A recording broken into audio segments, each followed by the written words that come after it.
हर हर महादेव। जय श्री हरि। वैशाख मास महात्म अध्याय 2। आज हम वैशाख मास महात्म का अध्याय 2 शुरू कर रहे हैं, तो आप कृपया ध्यान से सुनिए और इनका पालन कीजिए। भगवान श्री हरि आप पर कृपया दृष्टि बनाए रखें। तो अध्याय 2 इस तरह है। नारद जी कहते हैं, वैशाख मास में धूप से तपे और थके मांदे ब्राह्मणों को शर्मनाशक सुखद पलंग देकर उनसे कभी जन्म मृत्यु आदि के कलेशों से कष्ट नहीं पाता। जो वैशाख मास में पहनने के लिए कपड़े और विच्छावान देता है, वह उसी जन्म में सब भोगों से संपन्न हो जाता है और समस्त पापों से रहित हो मोक्ष को प्राप्त होता है। जो तिनके की बनी या अन्य खजूर आदि के पत्तों की बनी हुई चटाई दान करता है, उसकी उस चटाई पर साक्षात भगवान विष्णु शयन करते हैं। चटाई देने वाला बैठने और बिछाने आदि में सब ओर से सुखी रहता है। जो सोने के लिए चटाई और कंबल देता है, वह उतनी ही मात्रा से मुक्त हो जाता है। निद्रा से दुख का नाश होता है, निद्रा से थकावट दूर होती है। वह निद्रा चटाई पर सोने वाले को सुखपूर्वक आ जाती है।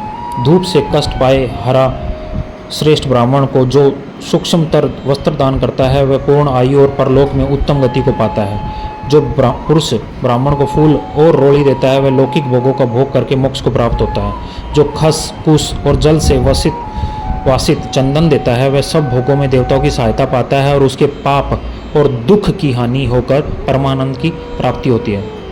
वैशाख के धर्म को जानने वाला जो पुरुष गोराचन और कस्तूरी का दान करता है, वह तीनों पापों से मुक्त होकर परम शांति को प्राप्त होता है।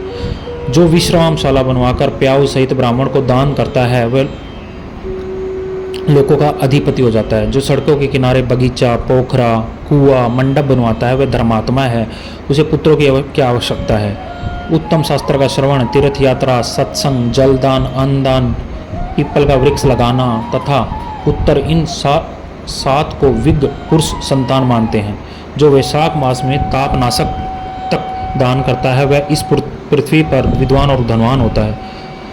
धूप के समय मट्ठे के समान कोई दान नहीं, इसलिए रास्ते के थके मांदे ब्राह्मण को मट्ठा देना चाहिए। जो वैशाख मास में धूप की शांति के लिए दही और खांड दान प्रदान करता है, विष्णु प्रिय वैशाख मास में जो स्वच्छ चावल देता है, वह पूर्ण आयु और संपूर्ण यज्ञों का फल पाता है। जो पुरुष ब्राह्मण के लिए घोघृत अर्पण करता है, वह अश्वमेघ यज्ञ का फल पाकर विष्णु लोक में आनंद का अनुभव करता है। जो दिन के ताप की शांति के लिए सायकाल में ब्राह्मण को ऊख दान करता है, उसे अक्षय पुण्य प्राप्त होता है।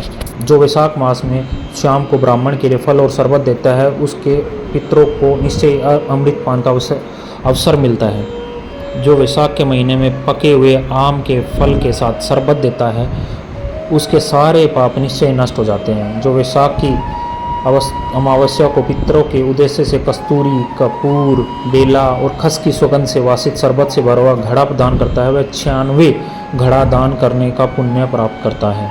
वैशाख में तेल लगाना, दिन में सोना, कांसे के पात्र में भोजन करना, घाट पर सोना, घर में नहाना, निषिद्ध पदार्थ खाना, दोबारा भोजन करना और रात में खाना, ये 8 बातें त्याग देनी चाहिए।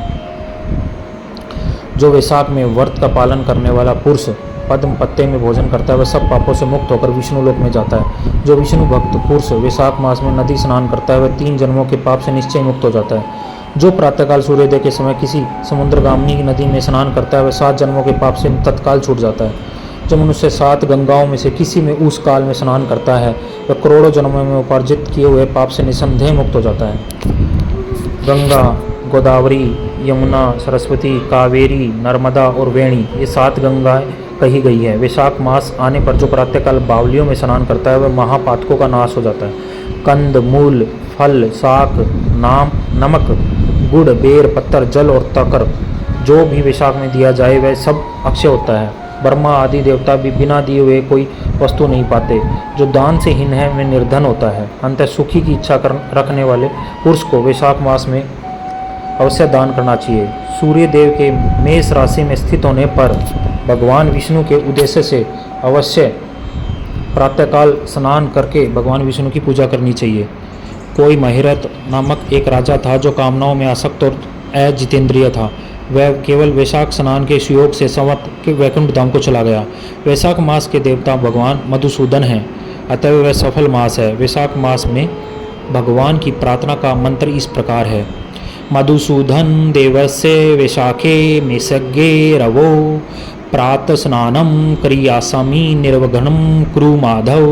हे मधुसूदन, हे देवेश्वर माधव, मैं मेष राशि में सूर्य के स्थित होने पर वैशाख मास में प्रातः स्नान करूँगा। आप इसे निर्विघ्न पूर्ण कीजिए। तत्पश्चात निम्नलिखित मंत्र से अर्घ्य प्रदान करें। मंत्र इस प्रकार है। वैशाखे मेषज्ञे बानो प्रातः स्नान प्रायणम अर्घ्य तेतौ प्रदास्यामि ग्रहणा मधुसूदनम। सूर्य के मेष राशि पर स्थित रहते हुए वैशाख मास में प्रातः स्नान के नियम में संलग्न होकर मैं आपको अर्घ्य देता हूँ, मतलब जल देता हूँ।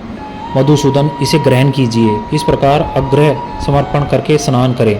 फिर वस्त्रों को पहनकर संध्या तर्पण आदि सब कर्मों को पूरा करके वैशाख मास में विकसित होने वाले पुष्पों से भगवान विष्णु की पूजा करें। उसके बाद वैशाख मास के महत्व को सूचित करने वाले भगवान विष्णु की कथा सुने।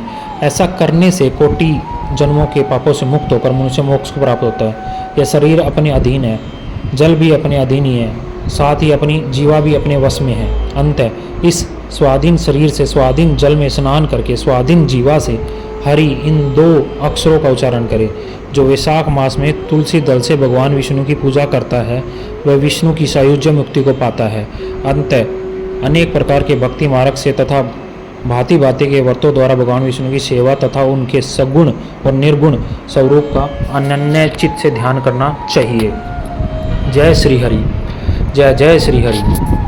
यहाँ पर हमारा वैशाख महात्म अध्याय 2 पूरा होता है। भगवान विष्णु की कृपा आप पर बनी रहे और आप वैशाख मास में जल्दी उठकर सूर्योदय से पहले जल दें, सूर्य को जल दें, तुलसी को जल दें। आपकी हर इच्छा पूरी होगी भगवान विष्णु की कृपा से, मैं यही कामना करता हूँ। बहुत बहुत धन्यवाद ये कथा सुनने के लिए। भगवान विष्णु आपका भला करे। हर हर महादेव।